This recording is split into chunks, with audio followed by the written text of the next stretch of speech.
is a common one, but have people asked you what you think love is? No. I would give a more like scientific answer and talk about like pair bonding and brain chemistry.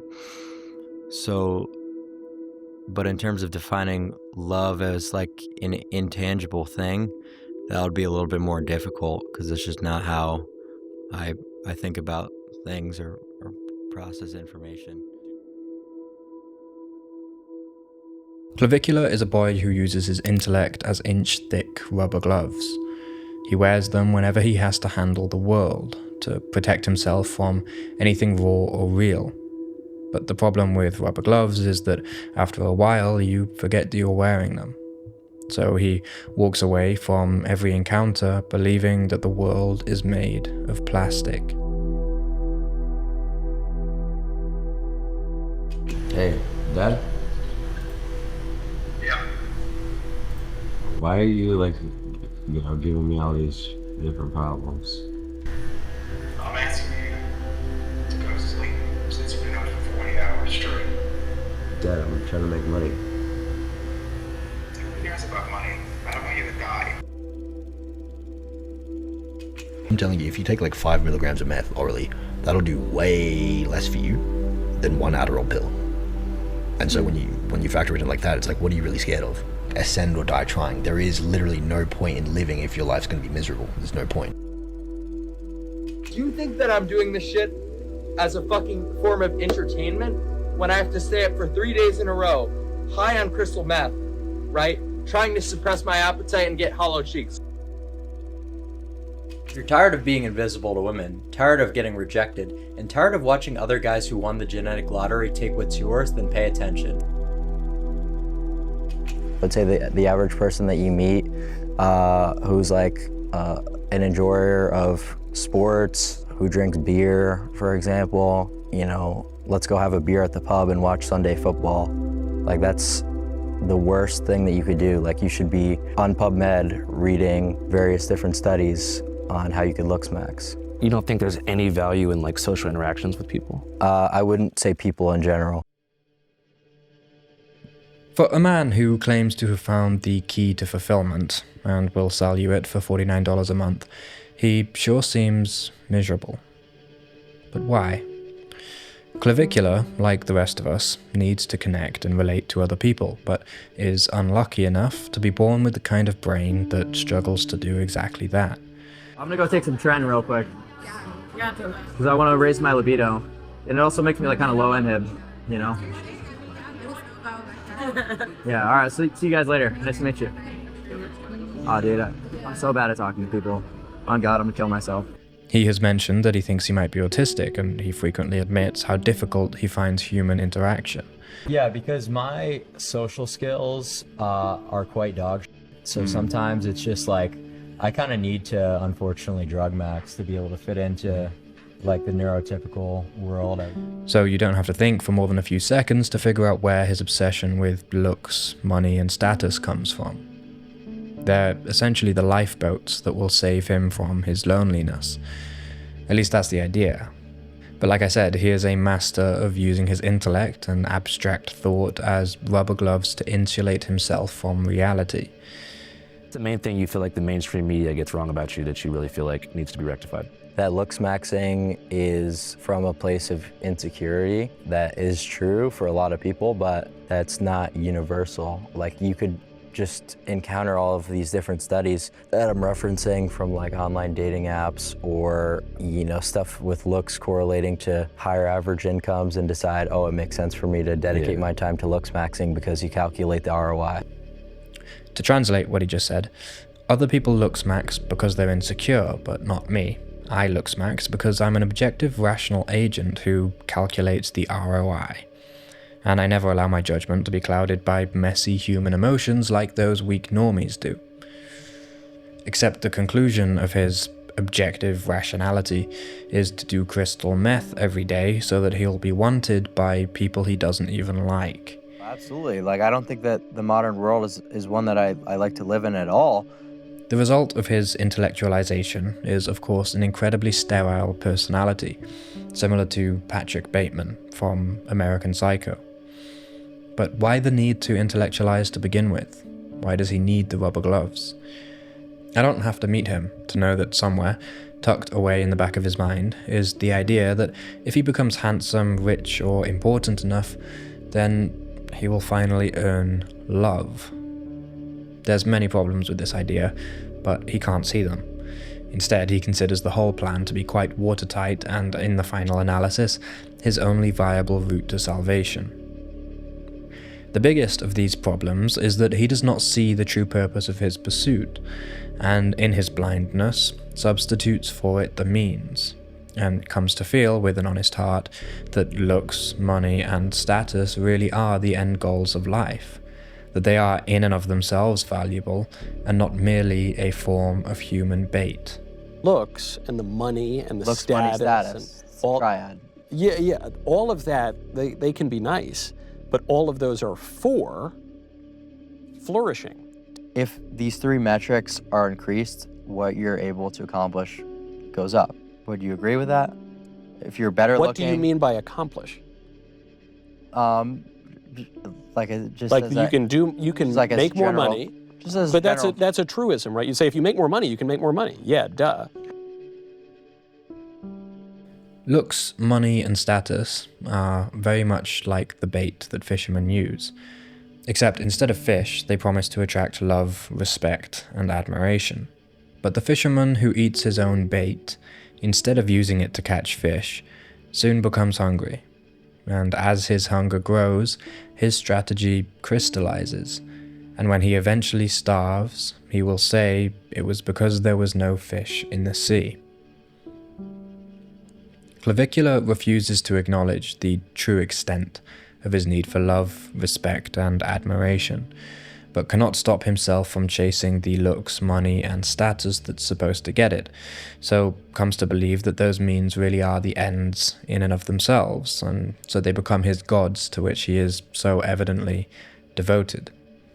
But what's the problem with this? Why don't we all just become looksmaxers? How bad can it be?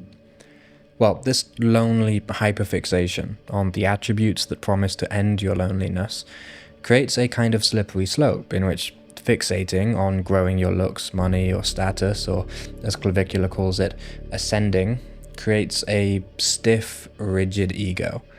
And what won't bend breaks, so this stiffness becomes a source of fragility that makes you defensive, which in turn makes it harder to connect with others, and thereby insulates you from the very love that ascending was supposed to attract in the first place. You're sacrificing the thing that you want for the thing that's supposed to get it. And this insulation leads to further feelings of isolation that trigger stronger desires to ascend, and so the loop just repeats and intensifies. And it's not just Clavicular in this situation. He is just the figurehead for a growing portion of the population who are falling deeper and deeper into this loop, and none of them can see that their method of trying to earn love is the exact thing keeping them from feeling it. Because love stops being love when it's earned. That's not love, it's a membership to a social club, and the subscription fee is paid with the trimmings of what you used to be. And to some extent, we're all guilty of this, right? Like, whether you tear chunks out of your personality or literally punch yourself in the face makes little difference. Right? Do you punch yourself in the face? Yes. How hard? Like reasonably. Just your fist? Yeah. I used to use a hammer, but my parents would go into my bathroom and take it away. So that was... You would hit yourself in the head with a hammer? I think this is why Clavicular has become so popular. Not because he's extreme, but because he outwardly displays something almost everyone does internally. He builds a mask.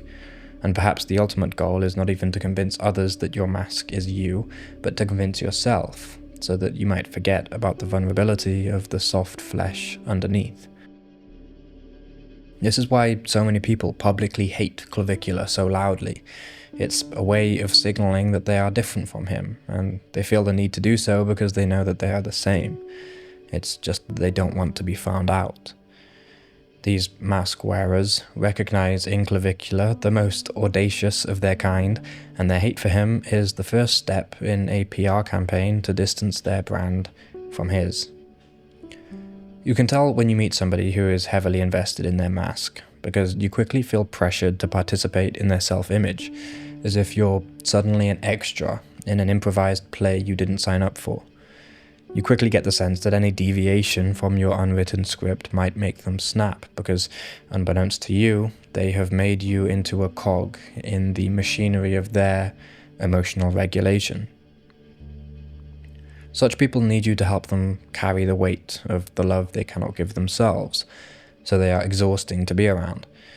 That fact alone is enough to further their isolation, and in their loneliness they become like moths to a flame, mistaking attention for connection and getting hooked on the fumes. So, to answer the question, what do I hate when I hate on Clavicular? I hate how people respond to him. I hate the support he gets, because it shows just how many people are moving toward the same dead end. And I hate the hate that he gets, because it shows how many people are already there.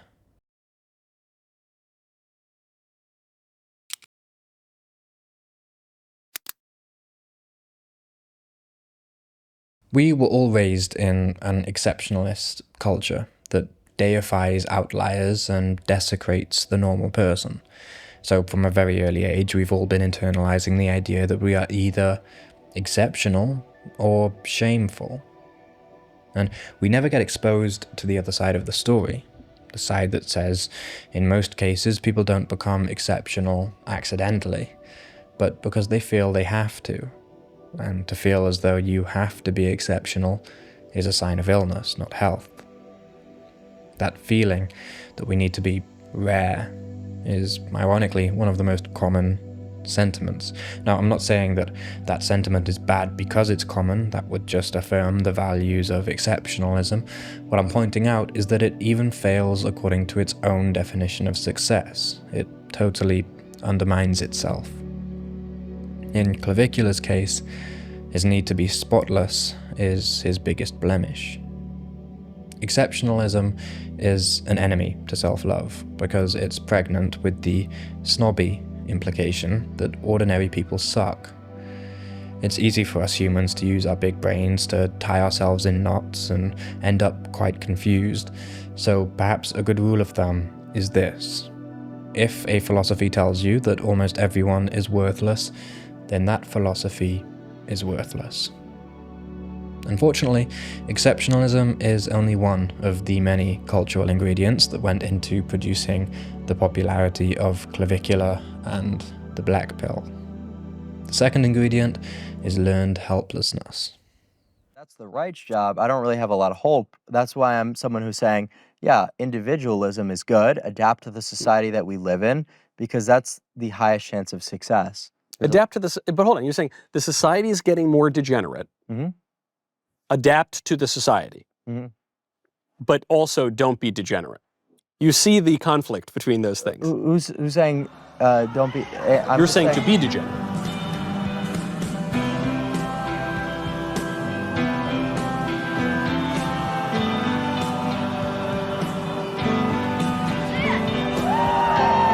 Get ready to work out.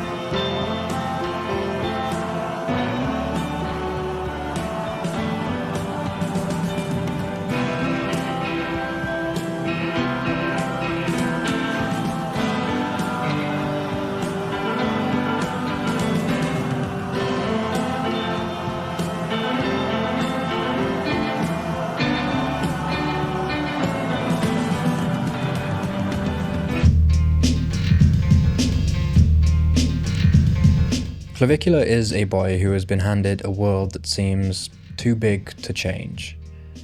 And he was told that that world doesn't care about him. With that in mind, his philosophy starts to make a lot more sense. If you can't fix the world, fix your face. But that's certainly the direction society's headed, is towards what I'm talking about. I think you would agree with me there. I would. I And totally I don't think agree. that's a good thing. In that case, I would say, why would you swim with the stream? Wouldn't you maybe swim against the stream or go jump into a different stream? No, because that's not a realistic outcome, right? Is it not? Now, I'm not saying Clavicular is some would-be philanthropist that was simply handed a world too cold to accept his benevolence, and so was helplessly forced to become cold himself. That's more along the lines of the story Clav probably tells himself, and it's bullshit. What I am saying is that people will focus on what they feel they can control. This is why the self-improvement and fitness industry took off so strongly in the 20th century.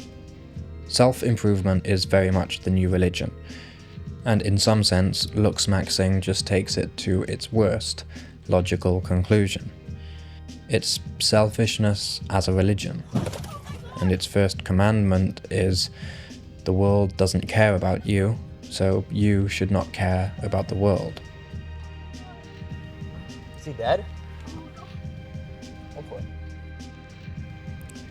Unfortunately, I cannot give any good arguments against this philosophy, because I don't think it's built on arguments to begin with. I think it's built on a feeling of being invisible, and a million rubber glove arguments invented after the fact to justify extreme ways of dealing with that pain. If that's true, then the solution is actually quite simple. Care more. Clavicular thinks the solution is to care less, to stop caring, to let the world go to hell and focus on yourself entirely. Right. So it's like I see all like these conservative commentators trying to, stop people from like doing drugs, and weak-willed people. It's just kind of like Darwinism. It's like natural selection to me. If people want to be like addicted to opioids, like I don't think we should be spending like taxpayer resources to like build like addiction clinics and try to pass legislation. We should just let them kill themselves if they want. Like essentially, yeah. I mean, and you got to just focus on maximizing yourself as an individual. 16 trying to respond, 20-year-old male overdose, 900 South Miami Avenue, 900 South Miami Avenue. His solution is apathy. But apathy is what made him feel invisible to begin with. It is both his ultimate enemy and his first line of defense against it. Why? Because it's hard to feel anything at all through thick rubber gloves.